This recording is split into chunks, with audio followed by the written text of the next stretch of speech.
Okay, we're back. Thanks. This time we're going to look at how to use the property section. And if you click on property, you'll notice that I have my home in there. I've also added the office, but I didn't take a picture of it. If I was outside, I could take a picture. I could click on this picture and I could add a photo using the camera. And we'll just take a picture of something that I have here as an example. But when you add that picture, you got to tell it it's okay.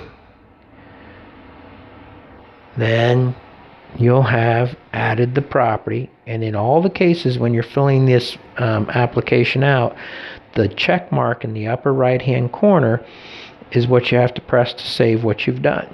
So now I've got a couple of properties in there. And if you notice down in the lower part of the screen, there's add property and add an item. I just showed you adding a property, and you can add as many properties as you want. Maybe you own quite a few of them. Add an item is to do an inventory so you have information in case of a fire.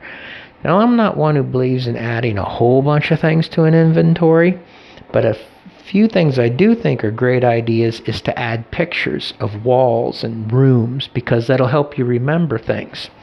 So if you click add an item, it first thing it brings you to is a place to take a picture, which I think is a fantastic idea. So I'm going to take a picture of the desk I'm sitting beside, okay? And we're just going to add that as if it were a desk at home. Take a picture of it. But now, I think this is far more useful if it's of an entire room. And then you don't have to put a whole lot of information, just a little bit. And I'm just going to put office, desk. You could add a whole lot of information. You could say what property it's at. In this case, this one's at the office, so I'm going to pick that office.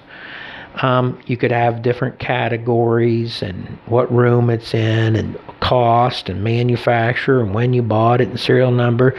You could add all that, but I'm really in favor of just getting a bunch of pictures, and you'll see up toward the top in the gray section near the pink dot, there's another camera. You can take a whole lot of pictures of all the rooms in your home, and then if you have a fire, it'll help you remember things.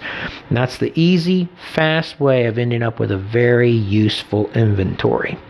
Remember to click the blue check mark to save your work, and then if you go back out, it does show a value here because I was playing around with it, but it shows. That's how you use the inventory and the property. And if you want to add another under policies, you can put a little information if you click on policies. Let's pick a homeowner's policy. Notice in the upper right hand corner in the blue, there's a box with a pencil in it. That's the edit indicator. If I want to edit this, I can. What I would recommend is that every time you get a policy in, take a picture of the policy. Just hit the edit button and you say, it says policy photo. That's great.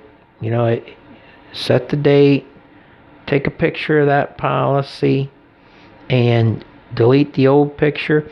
Now you've got some information.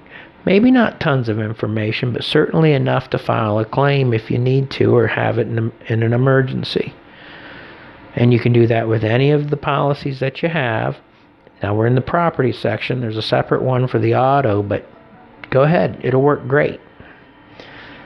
That's basically the property section and how to use it. So thank you very much.